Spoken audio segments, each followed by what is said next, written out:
হোয়াটসঅ্যাপের চমৎকার কিছু টিপস নিয়ে হাজির হলাম। যারা হোয়াটসঅ্যাপ ব্যবহার করেন তারা ভিডিওটি দেখতে থাকুন। আশা করি ভিডিওটি আপনাদের অনেক ভালো লাগবে।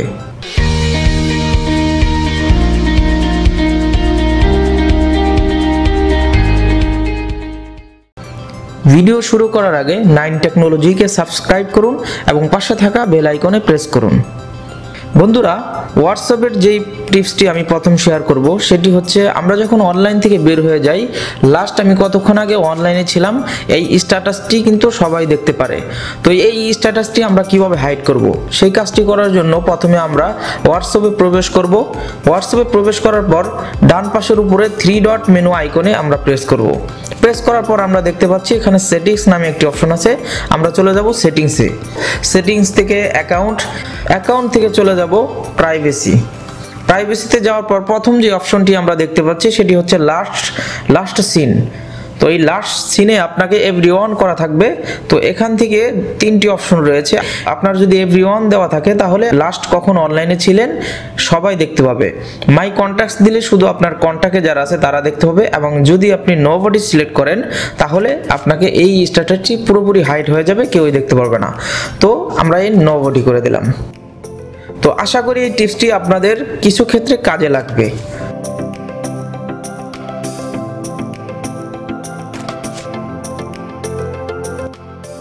এরপরে আমি যে টিপসটি শেয়ার করব, আমরা যখন কাউকে মেসেজ সেন্ড করি, সে যদি মেসেজটি সিন করে তা আমরা কিন্তু দুটি চিহ্ন ব্লু কালার হয়ে যায়, আমরা এটা কিন্তু দেখতে পাই।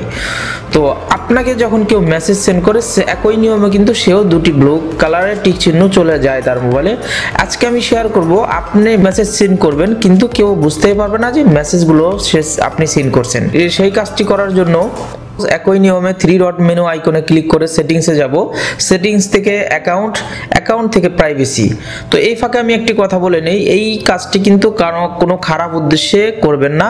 এটি জাস্ট আমি আপনাদেরকে একটি টিপস শেয়ার করলাম। আশা করি আপনারা এটি যথাযথ ব্যবহার করবেন। তো এই কাজটি করার জন্য আমরা এখানে লাস্ট যে অপশনটি দেখতে পাচ্ছি, রিড রিসিপ্ট নামে একটি অপশন আছে, টিক চিহ্নটা তুলে দিবেন। তুলে দিলেই এখন যদি আপনাকে কেউ মেসেজ সেন্ড করেন, মেসেজ দেখবেন ঠিকই, কিন্তু সে বুঝতেই পারবে না যে আপনি মেসেজ সিন করছেন। চমৎকার এই টিপসটি, আশা করি আপনাদের অনেক ভালো লেগেছে।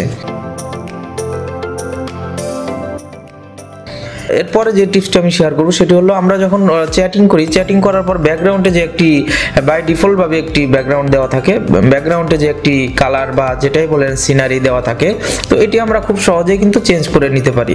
তো চেঞ্জ করার জন্য আমরা যে কোনো একজনের চ্যাটিংয়ে চলে যাব।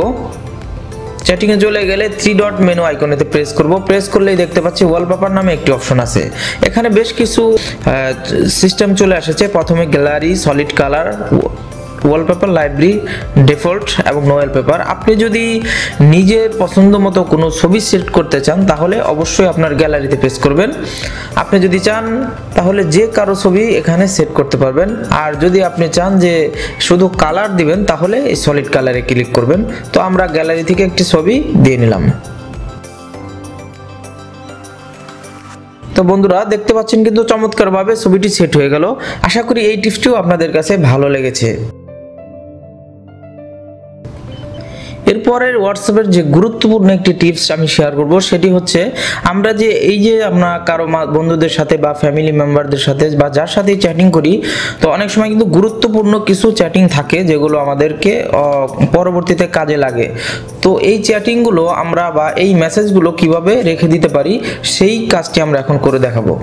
সেই কাজটি করার জন্য 3 ডট মেনু আইকনেতে প্রেস করবেন। প্রেস করার পর আমরা এখানে দেখতে পাচ্ছি সেটিংস থেকে আমরা চ্যাটস মেনুতে চলে যাব। এখানে আসার পর আমরা কিন্তু দেখতে পাচ্ছি চ্যাট ব্রেকআপ নামে একটি অপশন আছে। তো এই অপশনটি আমরা প্রেস করব। আপনার যদি জিমেইল লগ ইন করা থাকে মোবাইলে, তাহলে শুধু ব্রেকআপে প্রেস করলেই আপনার এই চ্যাটগুলো ব্রেকআপ হয়ে যাবে। এটি কিন্তু আপনার গুগল ড্রাইভে জমা হবে। আশা করি এই টিপসটি আপনাদের কাজে লাগবে। এই কাজটি করার ফলে আপনার পুরো হোয়াটসঅ্যাপের চ্যাটিংটা কিন্তু ড্রাইভে চলে গেল। এখন কথা হচ্ছে, আপনি যদি কোনো নির্দিষ্ট কোনো ব্যক্তির সাথে যে মেসেজ করছেন সেগুলো আপনি রাখতে চান, তাহলে আপনি আপনি যার মেসেজগুলো রাখতে চান তার অ্যাকাউন্টে চলে যাবেন। চলে যাওয়ার পর এই 3 ডট মেনু আইকনে প্রেস করার পর মোর নামে একটি অপশন আছে ওয়ালপেপারের নিচে। এই মোরে অপশনে ক্লিক করলে আপনারা দেখতে পাচ্ছি কিন্তু এক্সপোর্ট চ্যাট নামে একটি অপশন আছে। তো এখানে ক্লিক করলেই একটি উইন্ডো দেখতে পাচ্ছি। এখানে আমাদেরকে বলতেছে আপনি কি যে ফাইলগুলো আছে ছবি ভিডিও সবগুলোই কি আপনি রাখতে চাচ্ছেন না শুধু টেক্সট। তো আমরা এখানে দিয়ে দিলাম উইদাউট মিডিয়া। তো এখন আমরা এটা কি করে কিসে নিব, আমরা চাইলে এটা জিমেলে রাখতে পারি বা কাউকে সেন্ড করতে পারি। তো আমি এখানে জাস্ট আমার জিমেইলে আমি রেখে দেব, আমি জিমেইলে কাউকে পাঠাবো। ব্যাস কাজ হয়ে গেল। আশা করি ভিডিওটি দেখে আপনাদের কিছুটা হলেও উপকার এসেছে। ভিডিওটি যদি ভালো লাগে অবশ্যই লাইক কমেন্টস এবং শেয়ার করবেন এবং পরবর্তী আপডেট পেতে আমাদের চ্যানেলটি অবশ্যই সাবস্ক্রাইব করবেন। ধন্যবাদ, ভালো থাকবেন।